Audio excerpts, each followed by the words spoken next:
Hi, I'm Marcelo Carrusca and you are watching Pure Red Reds Adelaide United Fan TV. G'day guys and welcome to the Pure Red Reds Adelaide United Fan TV. I'm your host Ellis Gelios. We're in the studio today to preview our huge FFA Cup clash against the Melbourne Knights on Wednesday evening, and I'm joined by Michael Brooks, one of Adelaide United's inaugural players during the 03-04 NSL season with 3 goals, a 1996 South Australian Player of the Year and an FFA Hall of Famer. Welcome to the show, mate. Great to have you. Yeah, thanks for having me. You going alright? Tell us what we're up to these days, how you been? Yeah, I work up at Brooksy Downs these days, so week on, week off, so I get back to see as many Reds games as I can when they're in season. Not involved in local football anymore, but still get out to the Reds when I can. Beautiful, mate. So firstly, as Adelaide United prepares to travel to Victoria to tackle the Melbourne Knights in our first FFA Cup encounter for the current season, significantly it was you who came off the bench and scored against the Knights the last time we played them in a competitive fixture all the way back in early 2004 at the Knights Stadium. The match finished 4-3 in favour of Adelaide in what was one of the season's most memorable affairs. Please take us back to this moment and describe exactly what went down from your memory, mate. Yeah, well, that was your first game, I believe. It was my first game, made the trip away. I think we actually played, I reckon it was South Melbourne on the Friday at home, and we backed it up 2 days later with the game at Summer Street against Melbourne Croatia or Melbourne Knights, and started the game on the bench. I remember there was probably about 200 to 300 travelling Adelaide United supporters, That's massive. Which was fantastic. I mean, the club used to put buses on, but those guys travelled with us through thick and thin that year, which was great. But yeah, started on the bench. I remember Cozzy, he said to me, "Oh, Brooksy, I'm going to put you on," and he wanted me to rough up Stabber Marth, which, for those of you that remember Andrew Marth, Stabber Marth, he was a frightening fella. But I sort of got stuck into him, and my first touch, we were 1-1 when I came on. First touch, I laid Ross on, and Ross scored, put us 2-1 up, and then not long after, I got another touch and made it 3-1. Then they got back to 3-2. Carl scored, made it 4-2, and then they got a penalty, I think, right towards the end, maybe 90th minute. Yep. Finished 4-3, and just pandemonium like after the game. All of our supporters had come down to the fence, and we were happy little Vegemites, and it was the best feeling. I mean, the correlation between the players and the supporters, it was renowned as the People's Club Adelaide United, and that was so synonymous with the support that we had both home and away. Awesome, and it wasn't the first time you'd scored there either. Back in the City days, you had some moments there as well, hadn't you? Yes, I remember back in the Adelaide City days, Melbourne Knights, Croatia, being predominantly Croatian background club, and we had Madic and Zabika and Ivanovic and a couple of the Itches back in those days. So the rivalry between Adelaide City and Melbourne Croatia, Melbourne Knights, was really big back in those days. But it was always a good place to play, a great atmosphere, always good teams Melbourne Croatia had. So it was a special place to play. So obviously going back there with Adelaide United, it didn't hold any fears because of how many times I played there before, but it was a great venue, and we were on the right end of the result that day. Brilliant stuff, mate. So before we go into the preview of the game, I'd like to take you back to the very moment in time when Adelaide United had just been established. As a prolific South Australian striker with a storied career in the game with Adelaide City and Wollongong, you played a part in the birth of Adelaide United. Talk to us about what it was like living through the initial turmoil of the prospect of South Australia not having a representative club at national level, to then riding the wave of a fairy tale inaugural season when the club exceeded all expectations to perform so strongly during that NSL season. Yeah, well, I suppose as a kid growing up, all you wanted to do was play at the highest level you could, and we had both Adelaide City and West Adelaide in the National League at various times throughout their history, and West Adelaide had folded a bit earlier, and then all of a sudden Adelaide City looked like they were going to disband, and for a moment there it was just like, well, where are the kids going to play now? Like, what are they going to aspire to?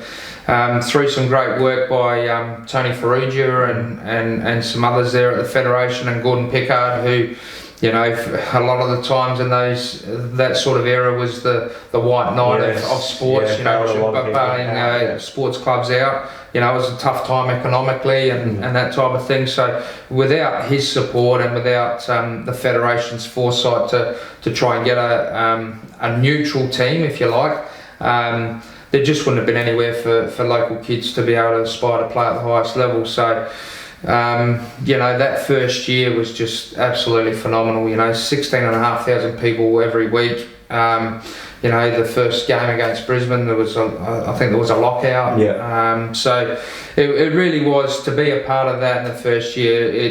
You can't help but feel a lot of pride. You know, we were made inaugural Player Life members from that first year, which I'm so grateful for the club for doing. And it really just made you feel proud to be South Australian. For sure. And it was just a great time. It's great to hear that. I haven't had too many people that played in that season on the show, so every time I hear people speaking so humbly about what it was like being so closely related to the fans when you know, the media wasn't as prominent within the game and things like that, and just the fact that the club really embodied the state, you know, it's fantastic to hear you validate all those beliefs. So yeah, I just wanted to touch on that. Anyhow, we move forward. So as previously mentioned, you scored 3 goals and wore the number 16 shirt in that season. Tell us about how you performed in your stint with the club over that season on a personal front. Look, when Cozzy brought me in, he basically wanted a bit more aggression added to the squad, and not that I think I'm a brute by any strength, but I just come in and tried to play the role that Cozzy wanted me to play.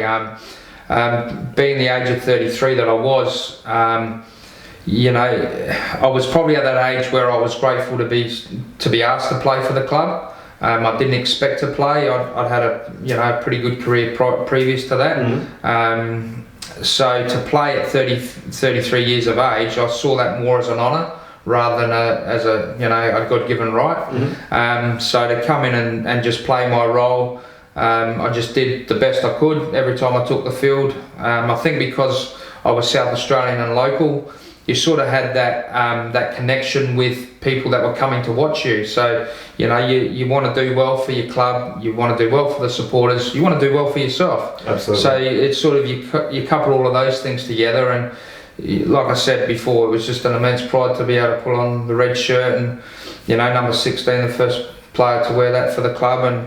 And you know, I take a keen interest with players that come to the club now and wear the number 16. And, you know, Goody had it a couple of years ago when we won the championship, and I was so pleased for him. And then when he came back, and he didn't get the 16 back, which I was disappointed about. But I think Nathan's got that now, Douglas. So I hope he goes on and forges a really good career at the club for himself. And another local boy, so yeah, and another local boy. So that's good. Is that the template for number 16 now? Well, we've had a couple of players that haven't had enormous success in the 16, but you know, all you expect as a past player is that the player that comes in and wears whatever shirt number he's got, he just gives the best he can for the club. And if a player's giving that, then at the end of the day you can say, well, at least he did his best.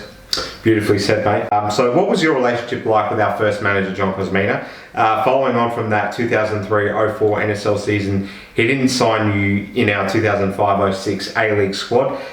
He told reporters the following: Brooksy did a great job for us and scored some crucial goals, but the limit of a 20-player squad means we couldn't fit him in. Was it communicated to you why exactly you wouldn't be on the books for us as the new era of the A-League dawned on Australia's football landscape? Yeah, well, basically, you know, he was a good players coach. My relationship with Cozzy was one as a players coach, and if you ever had a problem or there was something that wasn't quite right, you always felt like you could go and knock on his door and say, Cozzy, can I have a chat? And the door would always be open. So I was really grateful for that, because I've played under some coaches that have been very standoffish and you don't know where you sit.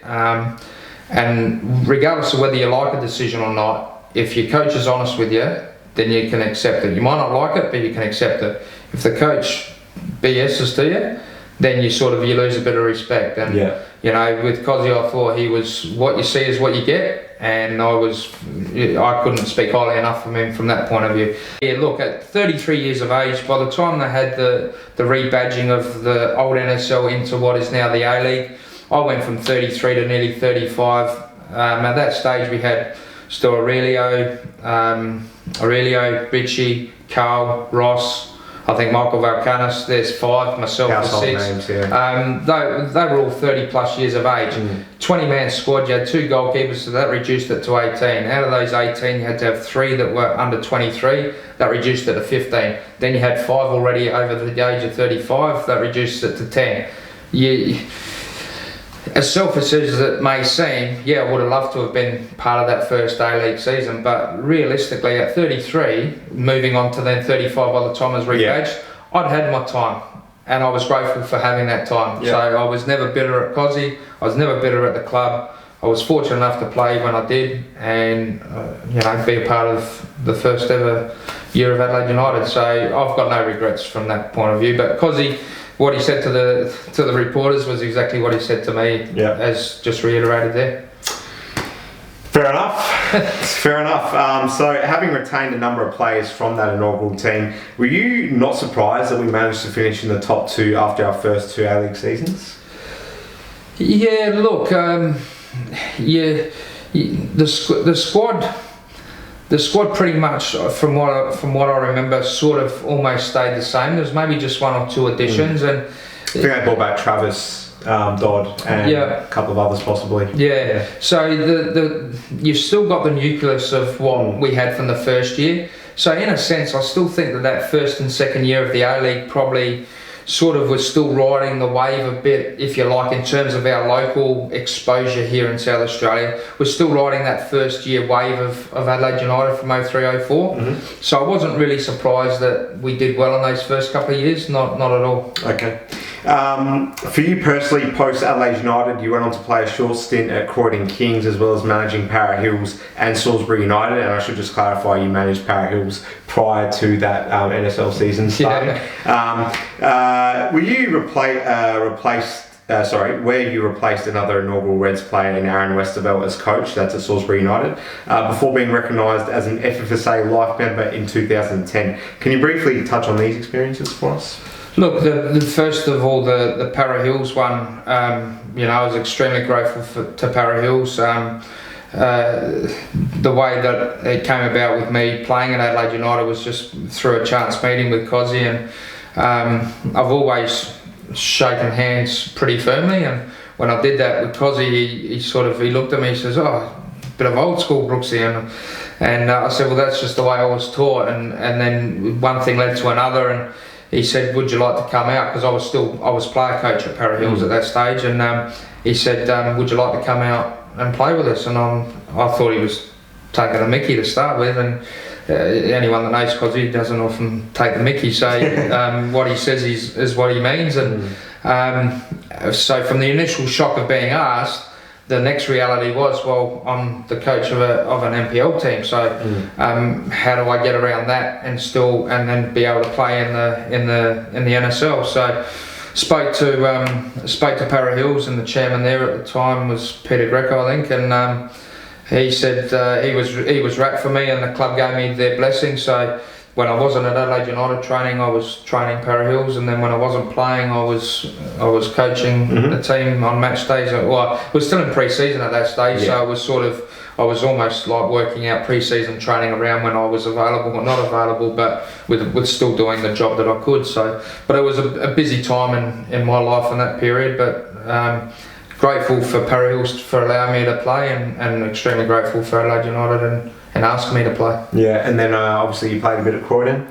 Yeah, well, I played at Croydon in I think that was 2007. That was because I think I'd just retired from the NPL at that stage, and Paul Shillaby, who was a former teammate, of mine at Adelaide City, he was coaching at Croydon, and I was going to play in the amateurs at Elizabeth Vale with a coach called Ivan Zafran, who was pretty renowned in local soccer, both amateurs and federation. And Sheila had quite a young squad at Croydon, which was Luke Clemic was just coming through at that stage, and Luke's gone on to have a really good career with Croydon/Polonia. So Sheila got on the blower to me and he said, look, I've got a really young list, a group of kids. He said, would you come and play? And I sort of hummed and hawed. And the one thing I've always had pride in my performance, and I didn't want to go and play and just be this old fella that people go, oh, he's just getting a few extra bucks and just walk around. So I tried to contribute, tried to help the kids, and tried to help obviously Sheila with the young team, and that was how I came about to play at Croydon. And Croydon, I think I've got their last game this week, so I wish them all the best at Polonia Reserve. And then obviously fast forwarding a little bit, you got your introduction into the FSA Hall of Fame, and also had a stint coaching Salisbury several years after that. And that's really the last football involvement that you've had. That's right, today. What was that like? Yeah, look, the Hall of Fame honour that was bestowed upon me, I'll be eternally grateful for that. For 20 odd years, football's been my life, and it's quite coincidentally now that I work away, which if you'd said 5 years ago, would have I done that, I would have said, well, nothing gets in the way of football. But there comes a point in time where your life moves on, and priorities are a bit different. But the Hall of Fame night was one night that I'll never forget, and I was extremely honoured to be inducted into that. And then I had a coaching stint at Salisbury, which unfortunately didn't work out for both parties. But Salisbury were my very first club that I started at in the federation, and I'll always love that club. I wish them all the best. It's sad to see where they are at the moment, and they look like going down to the third division. State 2. State 2. But I'll always love that club. They gave me an opportunity to start my professional career in Adelaide in federation level. So I'll always have a place in my heart for Salisbury. They've had some tremendous players over the journey that sometimes I wish the modern day player could reflect on the type of player that's actually played before them, and understand and realise the history of what it means to wear the Berry shirt. But that's for the current coach and committee and that to forge their own way in the club's path. But I wish them all the best moving forward. Nice. So we're going to get into the preview. Adelaide City, and surely a goal. Brooks around the goalkeeper, may be accredited an own goal in the end. It took a deflection off Zoran Markovski, but it's in the back of the net for Adelaide City. Mark it down to Michael Brooks.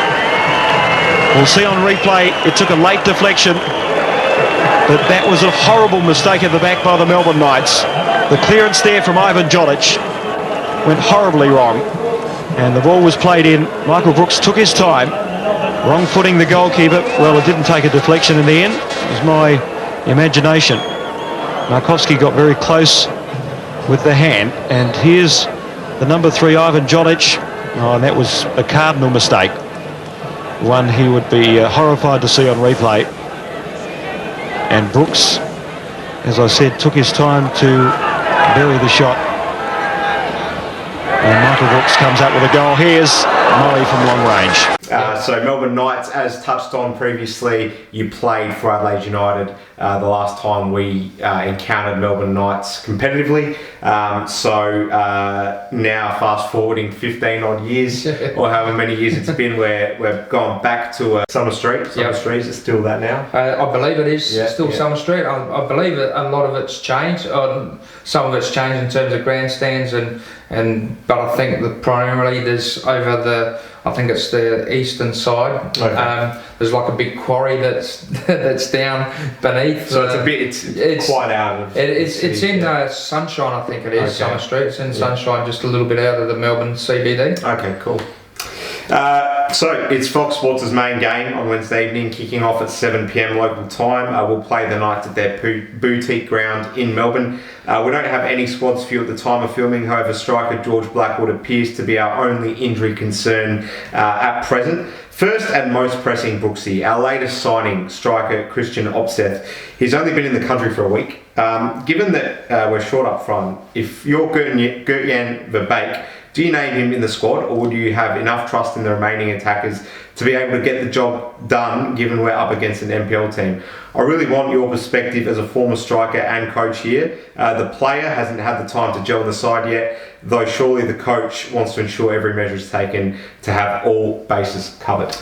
Yeah, I think if you ask the player, I think no doubt he would say he was ready to go, even if he's had a week. Players generally, they just want to play. Yeah. I think if I was a coach, you would have to look at what his physical conditioning was before he arrived, or as he arrived, and then what sort of physical condition he's done since he's arrived. So before he got here, he was just training privately in his own home for a few weeks, as I understand it. So yeah, hasn't been around a team environment. Yeah. Well, if that's the case, then categorically I would rule him a no play. Okay. Yeah. I think sometimes we want to see what our new recruits are like, but it's to the detriment of the player. Now, if we were to play him and he comes out and he has a stinker, you can imagine all of our supporters, and me and you included, would be going, geez, who's this stud? Like, what have we got here? It's happened before. And it has happened before, because we've seen players that have performed, or they've been under-prepared, and then they haven't performed to expectations. So, let him get a few more games, pre-season games under him after this FFA Cup game, and then maybe in the next round, if we able to qualify, then look to play him in that. But I think we've got to take the bigger picture that he's here to rock the A-League, not here to play against Melbourne Knights at Summer Street. I very much agree with you. Just on the new coach, Verbeek, so leading into this game, we've only played 2 friendlies. These were wins against NPLSA teams Metro Stars and Raiders. Again, as a former coach and player, what significance do friendlies honestly hold? Is it fair to say that this is the first proper occasion in which we as fans will see Gertjan Verbeek's influence on show? Well, I think what the pre-season games will start to show for supporters is the style and the principles that the coach will have, that he'll want the players to perform on match days. So, the style of coach that the Dutch have been previously is a lot of possession-based game. What I would like to see, hopefully, is an extension from the middle third to the final third, and that possession turned into threatening attempts on goal. Because it's all right to have the 80% possession, but if you're not actually putting the ball in the onion bag up the other end, your 80% counts for nothing. Yeah. So this is the coach and you speaking now. so I'd like, but just a football fan, because there's a lot of times we get around that 18-yard box and then the ball goes sideways, and then the next pass goes back to LC at our halfway line, and then we start the attack again. And I get if you've got possession of the ball, the opposition doesn't have it, they're chasing. That's fine, but let's see if we can turn that possession into threats on goal. Yeah, no, very well summed up indeed. Now, unfortunately, Adelaide United are no strangers to being victims of a cup set, as in 2016 we were beaten away to Redlands United in what was truly a horrible night for us fans. Having played at the Knights' ground, Brooksy, how much of a factor will it be in favour of the opposition with their fans being sat in an intimate boutique venue where they're able to get up and close and personal with the players? Well, if you've got a lot of young players in the squad, then that can be quite intimidating. And I was fortunate enough to play not only with United but at City, where I had, at United I had your Aurelio Vidmars and Carl Wirtz, Ross Aloises, Richie Alligator. So, and then being a little bit older myself, then having experienced that, and then back in the Adelaide City days with your Ivanovic and Tobins, Maxwell, Mullins, those type. So the senior players are going to play an important part for the young players in the squad. But what you need to do when you go to Summer Street is you need to try and take the crowd out of it. Now, everyone knows that when you go to whatever venue around the world, the way to take the crowd out of the game is to put the opposition on the back foot. So if Adelaide United can go there early and stamp their authority and either get an early goal or put them on the back foot, then that's going to take a lot of their crowd out. If Adelaide United retreat and allow Melbourne Knights, I was going to say Melbourne Victoria then, Melbourne Knights to come at them, and then by them coming at them and they get a sniff at goal, that'll start to bring the crowd in, and then the crowd will be up and about, and then all of a sudden it'll be like an inferno, and all of a sudden you're looking at each other going, geez, we're 2-0 down and we're out of the cup. Yeah. So from my perspective, I think United have got to go there and show why they're the A-League club. And I remember Zoran used to always say to us in pre-season back in Adelaide City, doesn't matter what stage of your pre-season you're at, you've got to show why you're the A-League club and they're the NPL club. Mm-hmm. Makes sense. Yeah, right. Did you ever have like a sniff of that with their crowd getting on top in your experiences playing there? Oh, yeah, 100%. I remember one being game. passionate fans, obviously, with you know, it's historical club. I think we lost there 3-2 one year. Might have been back in the late 80s, I think it was, or early 90s. I think we lost there. I think it was 3-2, and you just, for that split second or for that moment in the game, you could just hear the crowd, and they felt like they were right on you. And you know, you had in the change rooms, you had chicken wire across the windows, you know, and they used to throw little pebbles at you through the windows, and you know, you walk out. Like it's in Europe. Yes, that's exactly what. For those that have been to Europe or played in Europe, that's exactly what it's like. You know, the mesh in the race, you know, with the umbrellas coming through the thing, and you can feel it like poke you in the ribs, and you're like, you know, you're thinking, did that really just happen? But it does. So if you allow that club, and they're a passionate club, and they're a great club, Melbourne Knights, Melbourne Croatia, if you allow that club and their supporters to get on you, they won't need a second invitation. They'll be on you before you know it. So you've got to try and take them out as early as possible. There you go. And when I say take them out, alleviate the pressure. Yeah, of course. Get on top of them from a football sense. Oh, it's very interesting. Very, very fascinating to hear about that. So for the Knights, they're coming off a 2-0 loss to Kingston City in the Victoria NPL. Would it concern them coming into this game on the back of a loss, or would it have been a case of them having their minds on bigger things than the NPL, given the magnitude of hosting an A-League side in a midweek clash? Just for the record, they're currently sitting mid-table in the Victoria NPL in what is seemingly a very consistent season where they've won 10 games and lost 10 games. So yeah, they're a very Mickey Mouse type team, but you know, with the Croatian mentality, that's exactly what they are. Yeah. When they're playing well, they're fantastic. When they're not playing so well, they can be, you know, mediocre. Yeah. So in terms of this week, it almost seems like they've maybe just nursed a couple of their players through their NPL fixtures to get them cherry ripe for this. I think they see this, and they've made no secret that they want to be one of the teams that comes back into the second division of the A-League. So they've made no secret about that. So I think they see this as maybe a chance to get a scalp that quite rightly promotes them up in that echelon of trying to get into a second A-League division. So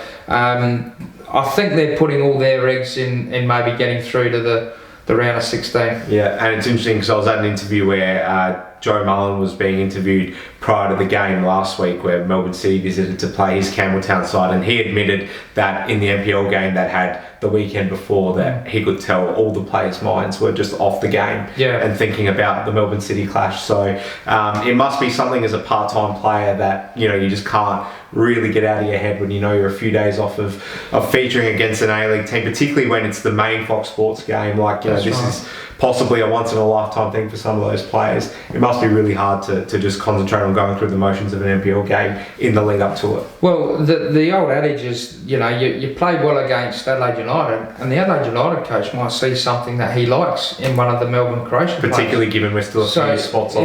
Exactly. So, you know, in a sense, they're not only playing for their club, but they're also playing to propel themselves into the spotlight. Now, okay, they might not get picked up by Adelaide United, but Melbourne Victory or Brisbane Roar might see them as well. So the exposure for local NPL players to be able to put their best foot forward and show what they can do against an A-League outfit is paramount to the way that they go into the game with the psyche that they do. So yeah, I think I think Melbourne Knights will be up for it big time.